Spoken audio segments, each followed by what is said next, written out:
नमस्कार, decoding 24x7 में आपका स्वागत है। मैं हूं राकेश त्रिपाठी। बीजेपी सांसद निशिकांत दुबे ने राज और उद्धव ठाकरे के मराठी बनाम हिंदी झगड़े पर कहा था कि राज ठाकरे मुंबई के बाहर यूपी या बिहार आए तो अ, उन्हें पटक-पटक कर मारा जाएगा। अब राज ठाकरे ने इसका जवाब दिया है और कहा है कि दुबे मुंबई आए तो वे उन्हें समंदर में डुबो-डुबो के मारेंगे। और सवाल ये है कि ये हो क्या रहा है? ये एक दूसरे को मारने-पीटने की बात क्या हो रही है? अब इसमें एक और अपडेट बता देता हूँ कि राज ठाकरे ने जो कहा है कि मुंबई में आए तो डुबो-डुबो के मारेंगे। इसके बाद निशिकांत दुबे ने ट्विटर पर यानी एक्स पर उसका जवाब भी दिया और कहा चलिए हमने राज ठाकरे को हिंदी सिखा दी। उन्होंने तंज़ किया है, मज़ा लिया है इसका, लेकिन राज ठाकरे को हिंदी तो आती ही है। ये तंज़ किया उन्होंने। तो अब आखिर ये सवाल है कि ये हो क्या रहा है? इसे समझने के लिए हमारे साथ आज एक खास मेहमान हैं सुनील राउत जी। पत्रकार हैं, मराठी भाषी हैं और अरसे से दिल्ली में हैं, कई न्यूज़ चैनलों में काम किया और अपना यूट्यूब अब चला रहे हैं। आपका स्वागत है सुनील राउत जी। जी, बहुत-बहुत आभार आपका, धन्यवाद। शिवाजी जी। सुनील जी आप तो अरसे से दिल्ली में हैं, पत्रकारिता कर रहे हैं, मराठी भाषी हैं, नितांत हिंदी अ, प्रदेश में है, हिंदी प्रदेश क्या कहें, ये तो यहाँ तो बहुत सारी भाषाएँ यहाँ भी हैं, दिल्ली में भी हैं। लेकिन हिंदी अमूमन एक कॉमन लैंग्वेज है।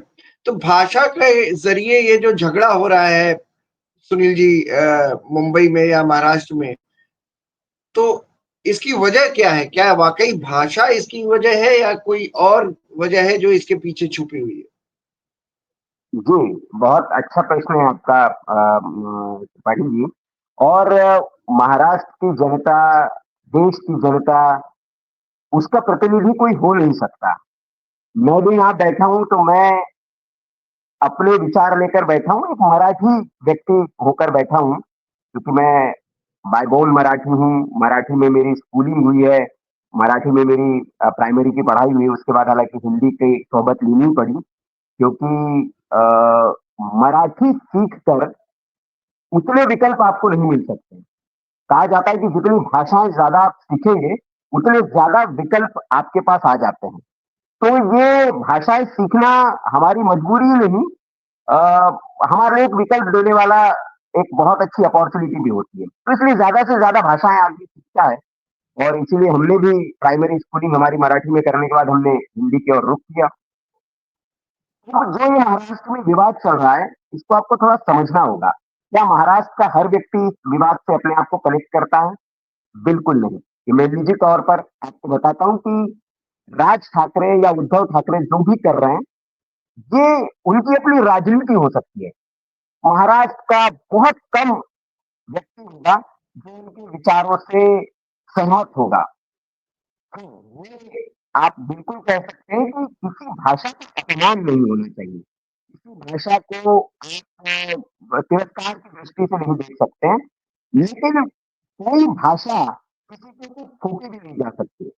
अब ये कॉन्ट्रडिक्शन आप देखिए, जिस हिंदी को थोपने को लेकर राज ठाकरे साहब मैदान में उतरे हैं, वो हिंदी भाषी लोगों को मराठी थोपने की बात कर रहे हैं।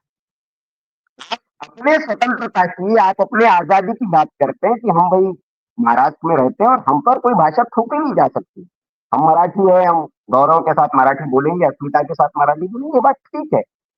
लेकिन जो आपके प्रदेश में कोई मेहमान आया हुआ है, हमारी तो संस्कृति है कि भई मेहमानों को हम तो भगवान मानते हैं, और आपके प्रदेश में कोई मेहमान आके रह रहा है, और मेहमान क्या, आप तो रहवासी हो गए, बहुत सारे हिंदी भाषी लोग महाराष्ट्र की, हम अगर अमूमन जनसंख्या की बात करें तो ज्यादातर लोग, खासतौर मुंबई, मुंबई अगर आर्थिक राजधानी अगर देश की है, तो बहुत सारे हिंदी भाषियों का या दूसरे भाषियों का इसमें योगदान है। और कई, मुंबई जैसे दिल्ली है, तमाम भाषा के लोग यहाँ पर रहते हैं, तमाम अलग अलग प्रांतों के लोग रहते हैं, वैसे मुंबई में भी अलग अलग प्रांतों और भाषाओं के लोग रहते हैं। तो इसमें आप अपना एक, किसी के ऊपर आप थोप नहीं सकते। ये मेरे निजी विचार है और ये शुद्ध राजनीति है।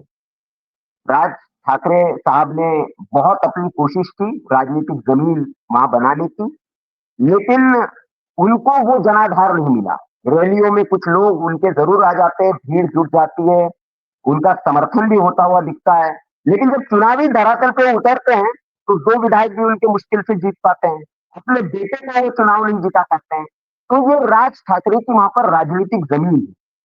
तो एक नया प्रयोग वो करने की कोशिश कर रहे हैं। मुझे लगता है कि इस प्रयोग के ज़रिए शायद वो अपनी जो खोई हुई ज़मीन है या मराठी अस्मिता के नाम पर फिर से वो मराठी लोगों को इकट्ठा करके वोट उनका अपने और बटोर पाएँ।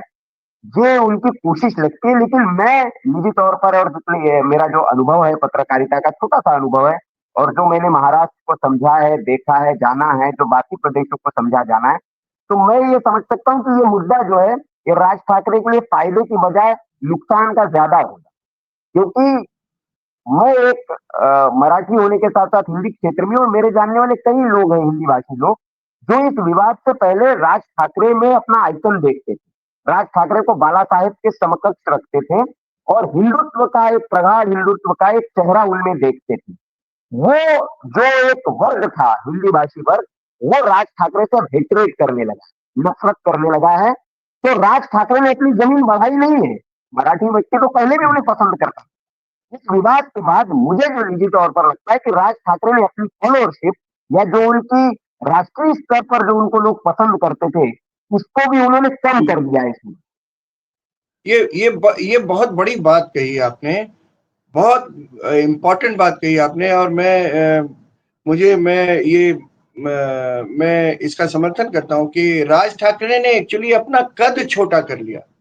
आप याद करें कि जब उन्होंने घर छोड़ा था तो लोग कहते थे, हिंदी भाषी लोग कहते थे, यहाँ दिल्ली के पत्रकार आपस में बात करते थे, वो कहते थे बाला साहेब का एटीट्यूड, बाला साहब का तेवर, बोलने का सलीका सब कुछ राज में आया है, जैसे वही उनके बेटे हों, उद्धव में नहीं है, इसलिए राज ही असली वारिस होने चाहिए।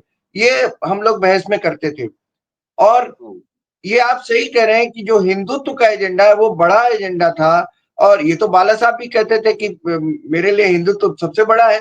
ठीक है, मराठी भाषी वो एक बात है, लेकिन हिंदुत्व सबसे बड़ा इश्यू है। तो ये बात सही कह रही हैं आप कि ये राज ठाकरे ने इसके ज़रिए अपना कद छोटा कर लिया।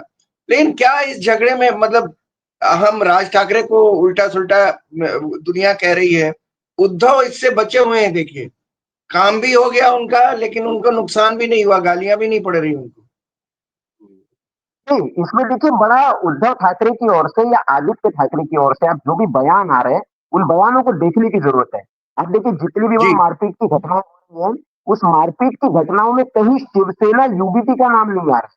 कि शिवसेना यूबीटी के किसी कार्यकर्ता ने किसी मारवाड़ी को मारा है, किसी गुजराती को मारा है या किसी हिंदी प्रदेश व्यक्ति को मारा है कि तुम नहीं बोल रहा। ये मेरे मनुष्य कार्यकर्ता है। तो उद्धव का मुझे लगता है कि संदेश है और आप आदित्य को देखिए, आदित्य के जितने भी बयान उसके बाद आए, उन्होंने कहा कि हमारा हिंदी से बैर नहीं है।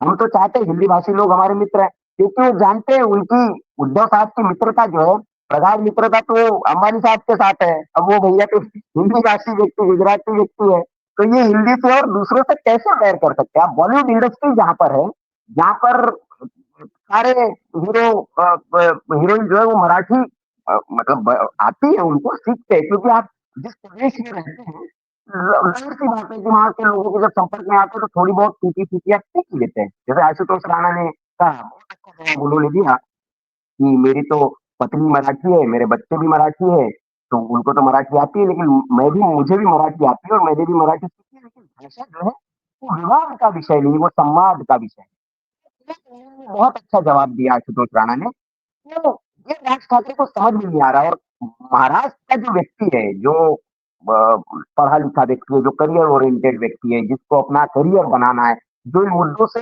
वास्ता नहीं रखता है, वो ये समझ रहा है। क्योंकि उसको दूसरे प्रदेश में जाना है, उसको दूसरे देश में जाना है। दुनिया ग्लोबली कनेक्ट हो रही है। मैं राज ठाकरे का एक बयान सुन रहा था, मैं आपको बताऊँ कि राज ठाकरे की मजबूरी है। मुझे नहीं लगता कि राज ठाकरे ये करना चाहते हैं, लेकिन ये प्रयोग करके वो देख रहे हैं कि चलो ये भी एक करके देखते हैं कि शायद इससे कुछ हमारी राजनीतिक ज़मीन बढ़ जाए। क्योंकि विधानसभा चुनाव में राज ठाकरे का मैं राज ठाकरे को फ़ॉलो करता हूँ, उनको सुनता हूँ। तो मैं उनका एक भाषण सुन रहा था, बहुत अच्छा क्योंकि बोलते तो बहुत अच्छा है वो।